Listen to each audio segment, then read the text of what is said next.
입니다. 야고보서요. 페이지로는 65페이지입니다. 야고보서 누가 썼을까요? 성경에 보면 무슨 서 하면은 그 서의 앞에 나오는 그 말, 서자 앞에 나오는 말이 쓴 저자일 수도 있고 때로는 수신인을 이야기할 수도 있어요. 예를 들면 로마서 하면 로마가 저자 아니죠? 그건 로마 받는 수신인을 얘기하는 거지만, 그러나 베드로전서 하면 베드로가 수신인이 아니라 베드로가 쓴 거고요. 그래서 쓴 사람, 저자일 수도 있고 수신일 수도 있는데, 이 야고보서는 쓴 사람이 누구냐 하면 야고보가 쓴 것입니다. 근데 성경에 보면 야고보라고 하는 인물에 대해서 여러 사람이 나와요. 동명이인이 아니라 동명여러인이에요. 그래서 어떤 사람이 있냐 하면은 첫 번째는 주님의 형제 야고보가 있고요. 그러니까 주님의 형제 야고보라고 하면은 예수님께서 마리아가 예수님을 동정녀, 그러니까 처녀 시절 때 임신을 해서 성령으로 잉태돼서 낳은 것은 예수지만 후에 요셉과 결혼을 해서 낳은 동생들이 있거든요. 그렇게 해서 낳은 동생 가운데는 누가 있냐면 야고보도 있고 유다도 있어요. 이런 동생들. 예수님의 육신의 동생이죠. 그러니까 이종 동생이네. 이복 동생이 아니라 이종 동생이네. 그래서 그렇게 얘기합니까? 씨 다른 형제, 배 다른 형제는 이복 형제라 그러잖아. 어머니가 다를 경우에. 그러나 씨가 다른 경우에는 뭐라 그러죠? 모르겠다. 아무튼 예수님의 형제 야고보가 있고, 근데 이 야고보서는 아마도 이 예수님의 형제 야고보가 쓴 것 같아요. 이건 좀 이따 얘기할게요. 그 다음에 또 야고보는 어떤 야고보가 있냐면 예수님의 제자 야고보도 있습니다. 근데 이 제자 야고보는 누구랑 형제냐면 요한과 같이 형제, 세베대의 아들 요한과 야고보 있잖아요. 그래서 미세스 세베대가 항상 예수님 곁을 쫓아다니면서 하나는 우편에 하나는 좌편에 하고 로비하고 다녔잖아요. 그렇게 그 로비의 대상이었던 야고보가 있습니다. 근데 이 야고보는 최초의 예수님의 제자들 가운데 최초의 순교자가 되었어요. 그리고 또 한 야고보는 어떤 야고보가 있냐 하면은 예수님의 제자 가운데 유다라고 있어요. 가론 유다 말고 유다가 또 하나 있습니다. 근데 이 유다는 어쩌면 성경에 보면 사도행전이나 어떤 다른 성경에 보면 다데오로도 일컬어져요. 예수님의 제자 이름 가운데서 다데오로도 일컬어지는 그 유다의 아버지가 또 야고보가 하나 또 있어. 야고보. 그리고 또 예수님의 제자 가운데 작은 야고보도 또 하나 있어. 알페오의 아들 야고보. 이렇게 해서 성경에는 야고보가 여럿 나오는데요. 과연 어떤 야고보냐?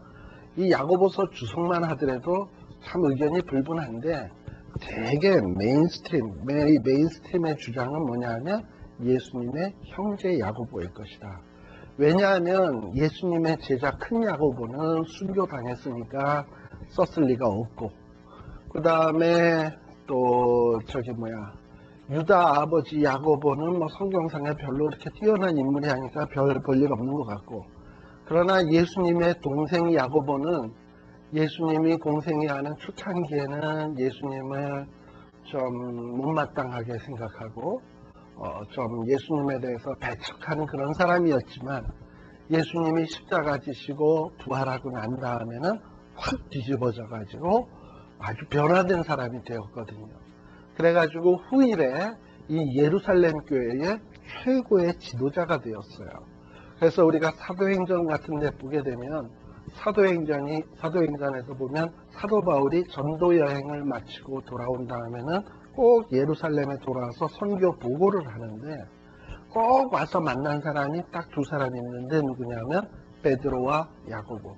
그때 이 야고보는 예수님의 동생 야고보예요.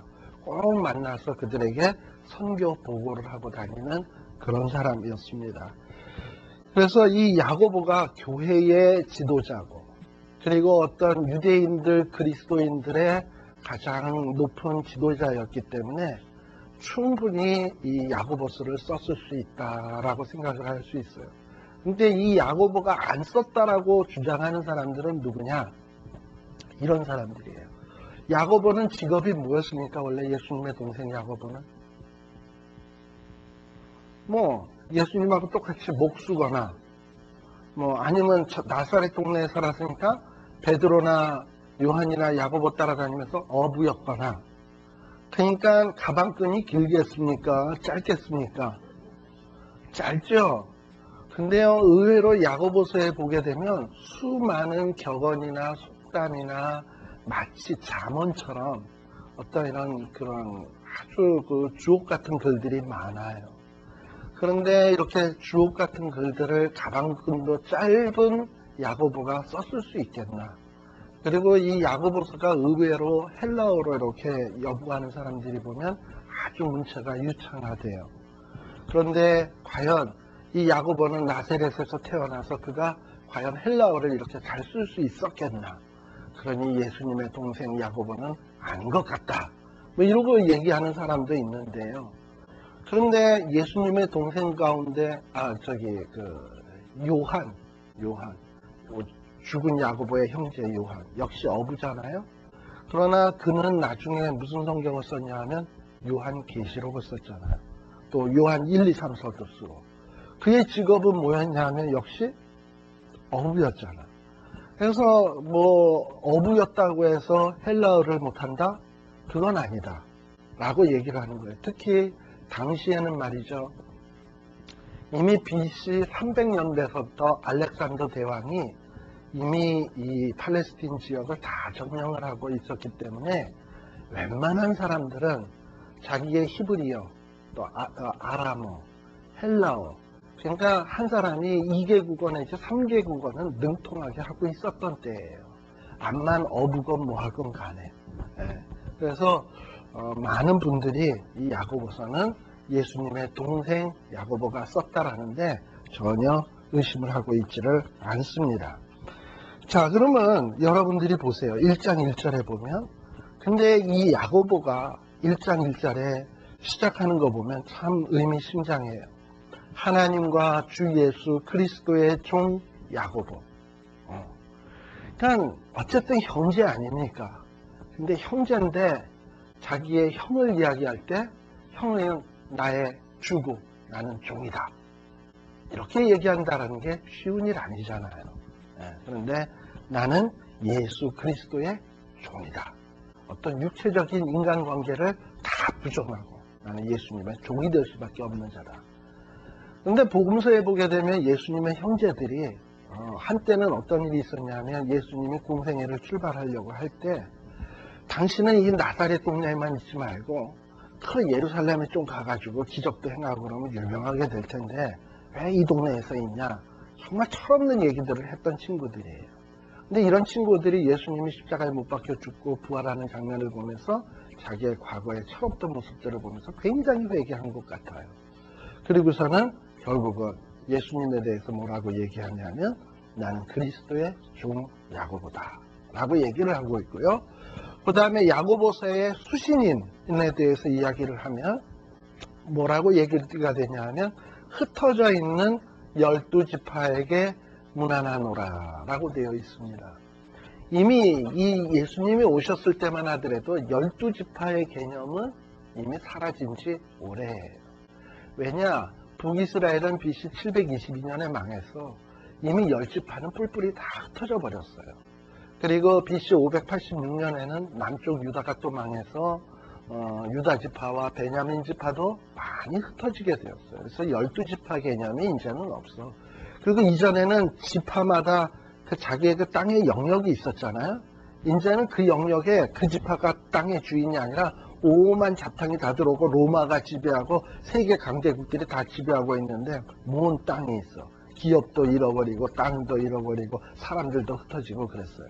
그러니까 이 12지파의 개념이 없는데 왜 하필 야고보는 야고보서를 쓰면서 흩어져 있는 12지파에게 문안한다 그랬을까? 이 12지파는 도대체 뭘 얘기하는 걸까? 이런 우리들이 의문이 들어가요. 그럼 요걸 알기 위해서는 약간의 구약적 배경이 필요한데 예레미야서 한번 봅시다. 예레미야서 3장.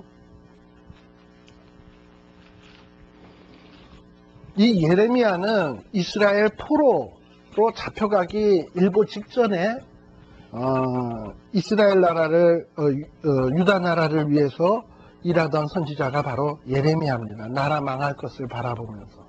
그런데 예레미야는 단순히 나라 망하는 것만 바라보는 게 아니라 회복될 것도 바라보고 있었어요. 그런데 이 회복될 것을 바라보게 된 것은 뭐 자기가 통찰력이 있어서라기보다는 하나님이 계시해 주셔서 알고 있었어요. 그런데 예레미야 3장 15절부터 보게 되면 14절서부터 봅시다.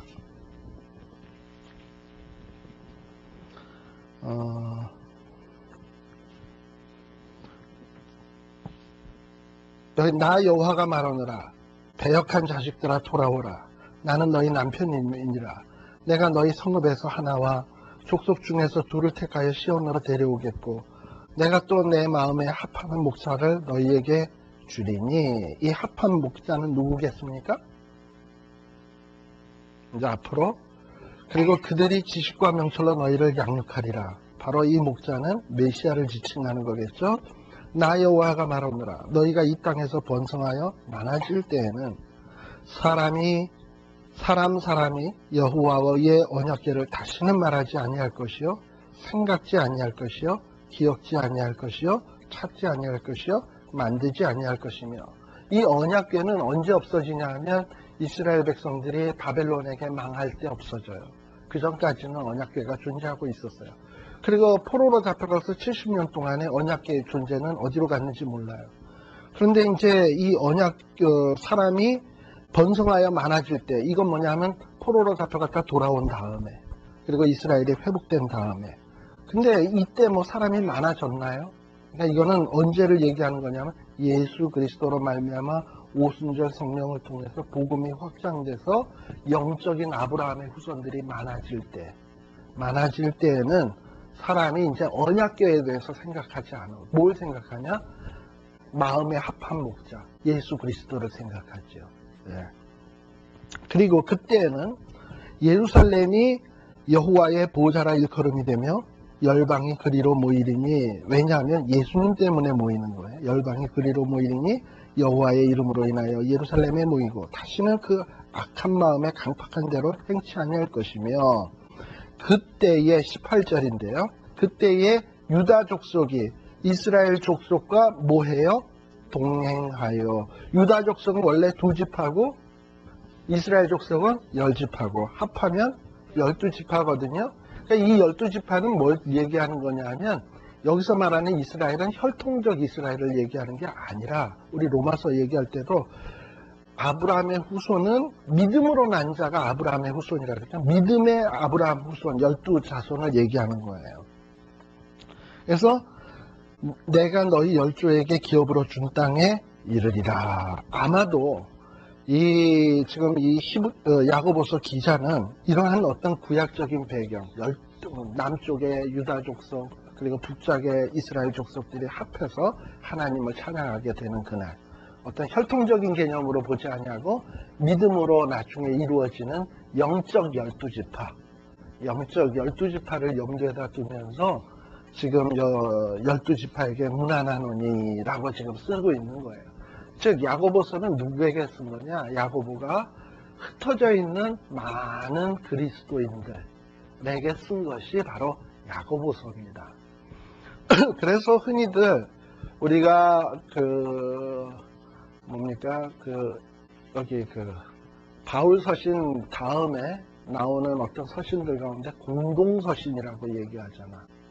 공동서신이라는 것은 뭐냐 하면은 어떤 수신인이 어떤 한 교회, 한 개인이 아닌 모든 그리스도인들을 대상으로 할 때에 그런 편지들을 가리켜서 보통 공동서신이다라고 이야기를 합니다.